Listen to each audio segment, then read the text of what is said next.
Welcome. As you can see, I'm starting to put together my configuring videos and such on the mill. Pretty much has the majority of it all configured now. I have ran quite a few dry tests on it. A few as not so dry tests. Here's an example. I do need to increase my kernel speed or refresh rate on it yet a little bit. My circle is not perfectly round. Kind of hard to tell actually in a piece of wood rather than aluminum. I will be doing a few tests here fairly soon in aluminum. What I'm going to do now is I'm going to let this run. I don't know how long it's going to run. This is actually the first time on this CAD program. It's pretty much the same drawing as this, except for I made it a little bit smaller.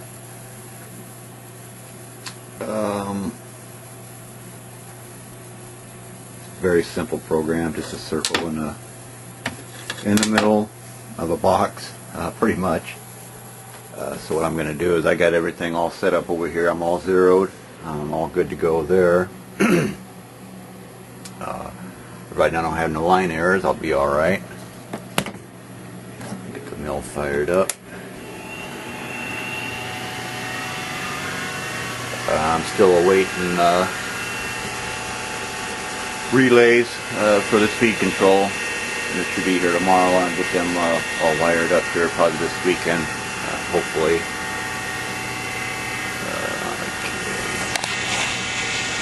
See if I can do this here right-handed.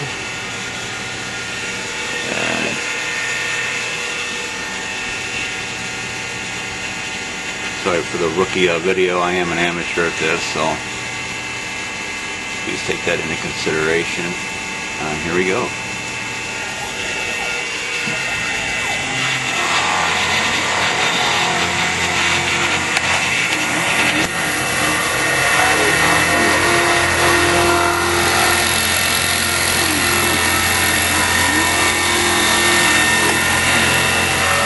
Light's not the best back here.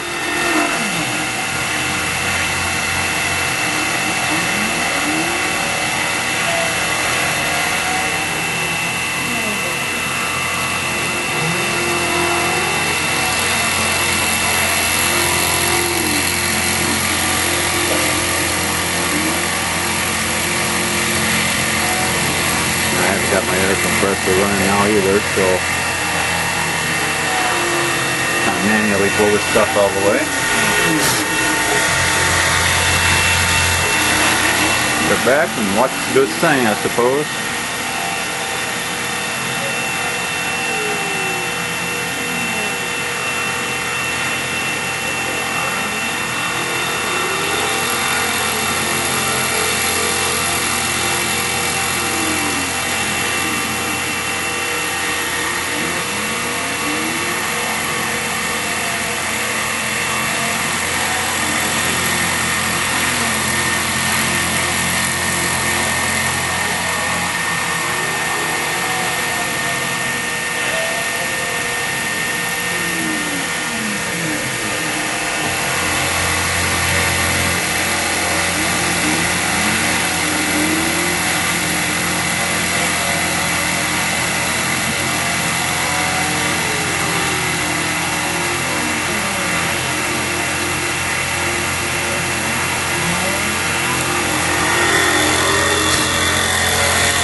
Lines in between there, that's just the gap will pop away, to this wood. It's supposed to be a problem in aluminum or other quartz material. I think it's a little harder than wood.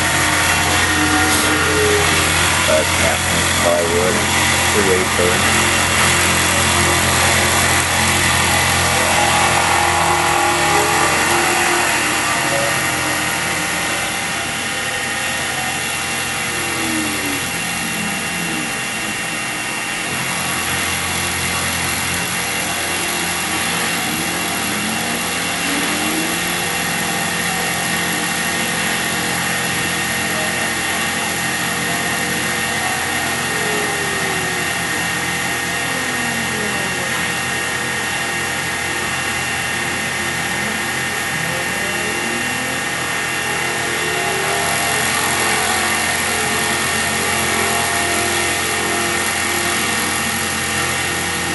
will probably take about 25-30 minutes to machine this part.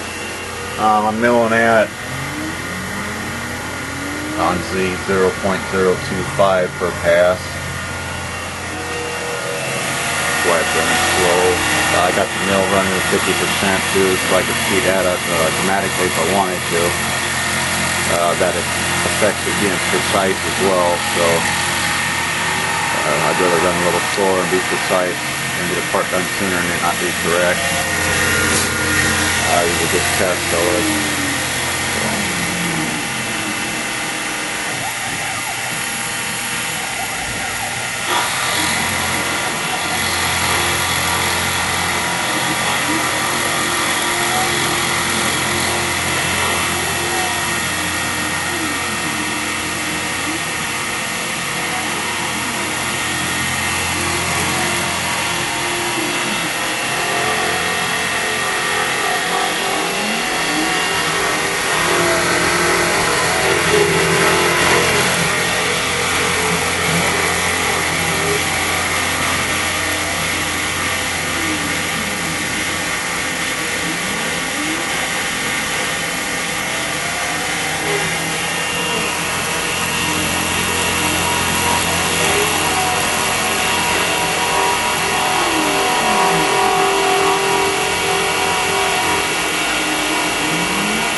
All in all, it seems to be working out quite well, though, as far as not losing those steps.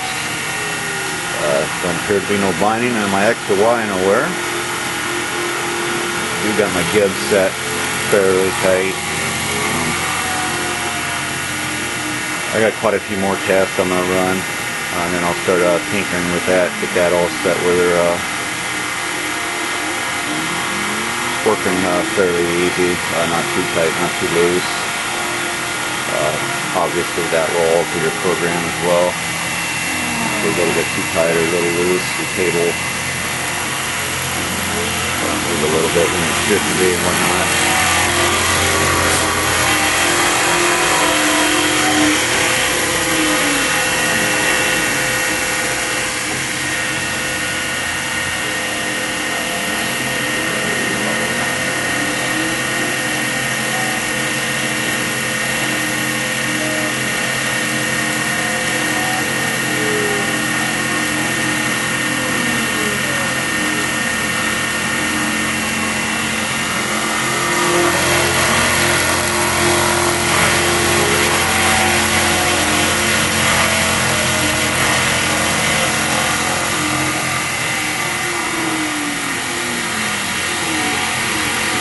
Probably what I'll do is once I get a few more tests done, I'll rig this up on a tripod so I'm not moving around, be easier for people to see. Up in this general area or so where it's at right now. Set it right up on top of here. There's minimal vibration, so I shouldn't have to worry about it falling off or anything.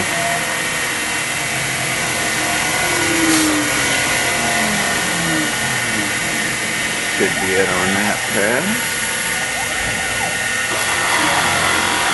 Down to 0.750. Going to 0.925 for the finish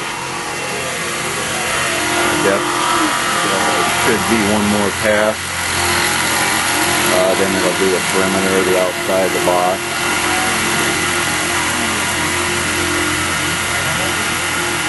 Very simple part, not too complicating. Got all kinds of scrap wood, so I'm going to be doing quite a few different tests on some more complicating parts. Setting up tool changes and whatnot.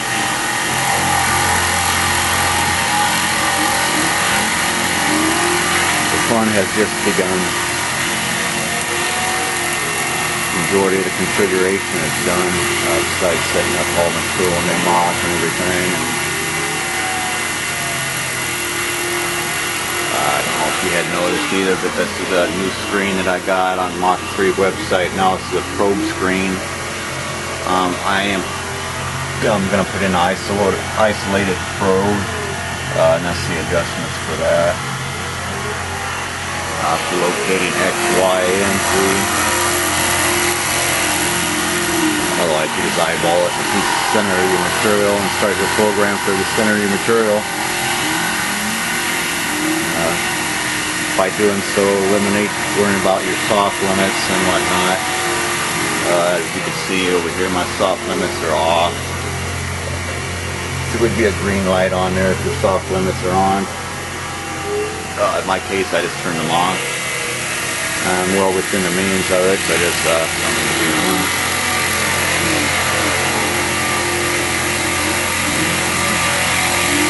I don't know how loud this actually is. On the video, I'm not actually speaking that loud, so I hope you can hear me.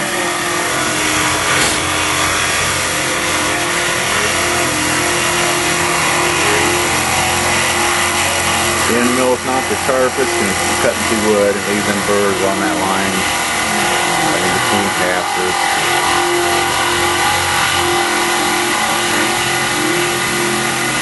Yeah, as you can see though, once I got it done, you can feel one bit just very lightly, obviously because it's in wood. With sharp end milling in aluminum, that will eliminate that. Yeah, it's a 3/16 end mill too. It's pretty dull. It's cut a lot of hours on it. Let's put it that way.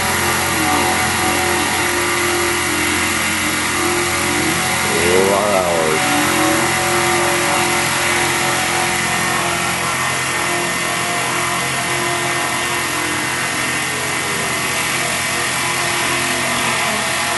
Running at 13 minutes in this video already, so it's probably going to be putting here 20 minutes when it's done. I do believe it's got one more pass on this inside pocket. The outside, it won't take that long to do that.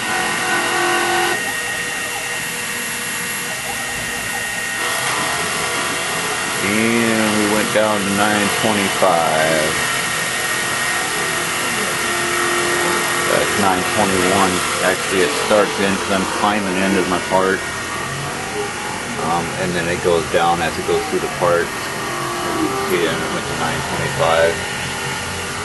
It fluctuates a little bit. And it climbs into each one of your passes that way. It's not necessary, but this is just another feature I'm testing. A lot of people don't like to climb in and out. Depends on your material. Aluminum, it's not necessary. Obviously, it's not necessary on wood.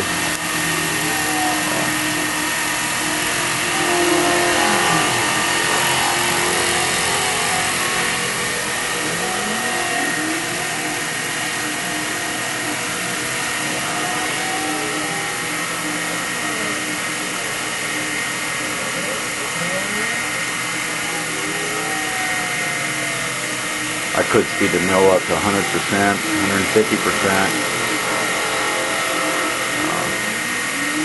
This job will be done probably within 2 minutes, 3 minutes. But as I mentioned, it won't be as accurate as running it slower.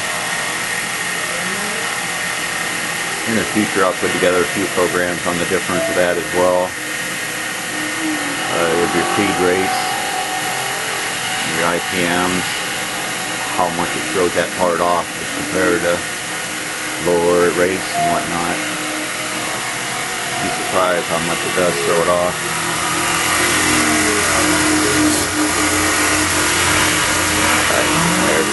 hook back up.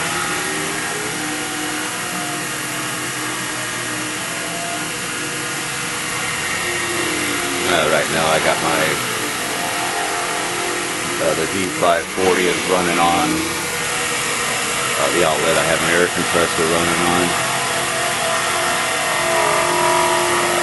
Don't know for sure if I can run them both on the same circuit or not without blowing a fuse, a breaker. A little bit more wiring to do yet.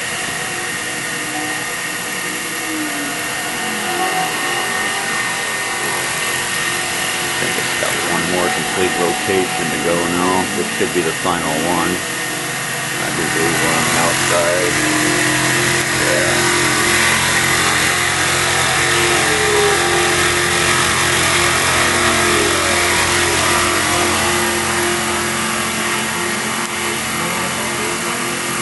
This done, it'll go back and it'll origin in the top right hand corner, which in the CNC view of mine, it would be your bottom left hand corner looking down on the part. A lot of people get confused in that, thinking that the origin is just like you draw it up here in this left hand corner. It's not. It's over in the far left hand corner. That can be confusing for rookies.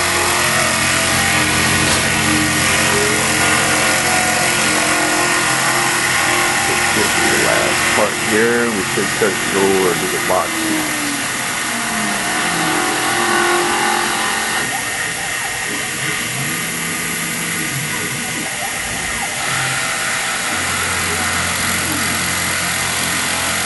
This is the box around it.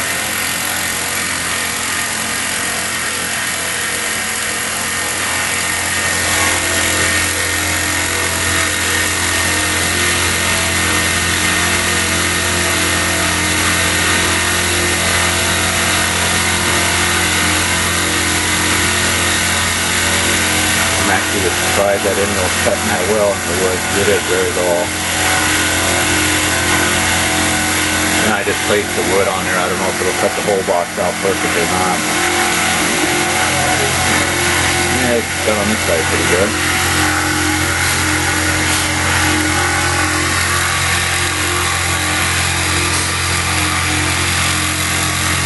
That's why on this part here it's not completely came off the edge a little bit, but just eyeballing it on there for each test.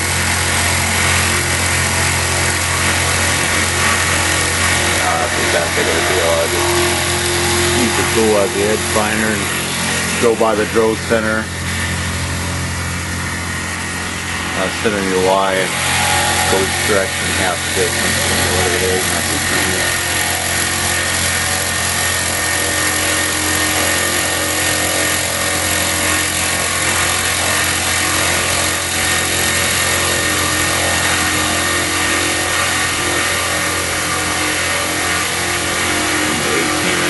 Probably 20-25 minutes for this video. I could have sped it up a little bit more, I suppose. I don't suggest you reach in like I am and moving little pieces of wood. I'm just going to try to as well out of the way before I do it. Real close that edge.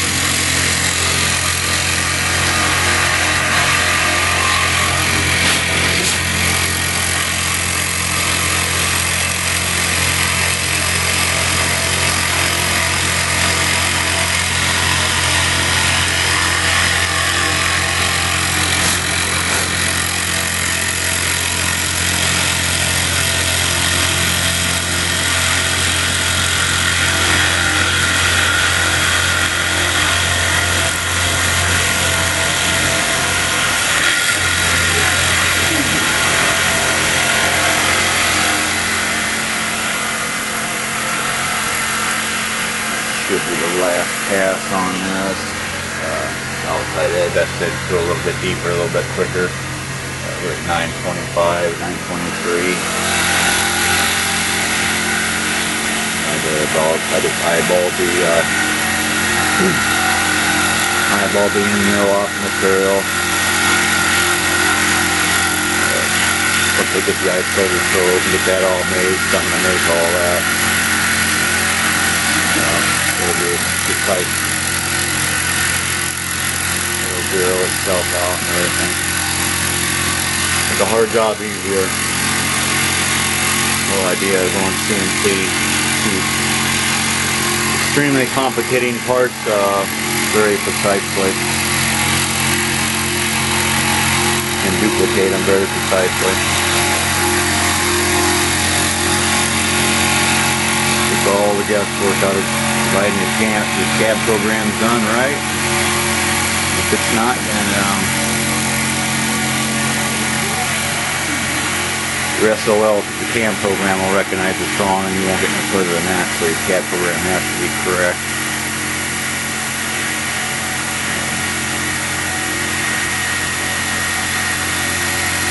What it'll do, it'll probably, I'm not sure if it stops on this corner or where it started on the other corner right offhand. It'll stop. The Z-axis will go up. My rapids, I think I got to set a 1/2 inch above the part. The mill will keep running because I haven't got the spindle relays all yet, just been going. Once I get them all set up and get them all going, I'll be doing a couple short clips on them. How it shuts off, speeds up in between jobs, tool changes and whatnot.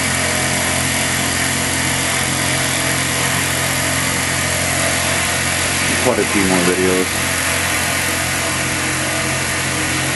There'll be quite a few tests that I'll actually do, not videos too. It's rather boring, I'm sure, for some of you.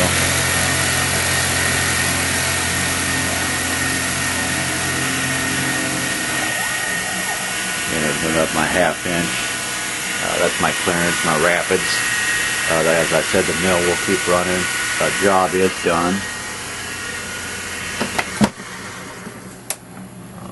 Look down here and then you see the elapsed time.